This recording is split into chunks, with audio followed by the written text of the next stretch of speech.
নিজের চোখে দেখা। কিছুদিন আগে একটা জানাজা পড়িয়েছে, খোদার কসম করে বলছে 6:30 ইন্তেকাল করেছে। হসপিটালের বিল দেনেওয়ালা নাই, 4-4টা সন্তান। অ্যাম্বুলেন্সে ঘরে ঘরে আসবে, 1000-1200 টাকার বিল দেনেওয়ালা নাই। কি বুঝলেন? ক্ষণস্থায়ী দুনিয়া। মুমিনের কম থাকলেও আমি বলি, কেউ যদি এসে বলে হুজুর একটু দোয়া করেন, খুব পেরেশানিতে আছি, আমি তার হাত চুমু খেয়ে বলি তোমাকে মোবারকবাদ, আল্লাহ তোমাকে ভালোবাসে। পেরেশানি তো মালিক দেয়, এই জন্য এটা রহমত মুমিনের জন্য। পেরেশানি দেয় যখন ফেরেশতারা বলে আল্লাহ চাইতেছে টাকা পয়সা চাইতেছে, বলে এটা কি? বলে ফাসেক, দে বিদায় কর, বিদায় কর। তার চাওয়া আছে, বিরক্ত লাগে, বিদায় কর, কি লাগে দে।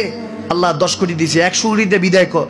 মুমিন যখন চাইতে থাকে আল্লাহ আমাকে কিছু লাগবে, যখন একটু করে চায় আমার মাটাকে সুস্থ করে দাও, বাবাটাকে আল্লাহ আমার স্ত্রীকে, আমার আমাকে একটু তৌফিক দাও, চাইতে থাকে মুমিন। আল্লাহ বলে যখন ফেরেশতারা দেখে মুমিন চাচ্ছে, দেরি করতে পারে না, তাড়াতাড়ি খাজানা নিয়ে দিতে নেবে, আল্লাহ বলে রাখোস না, এত তাড়াহুড়ো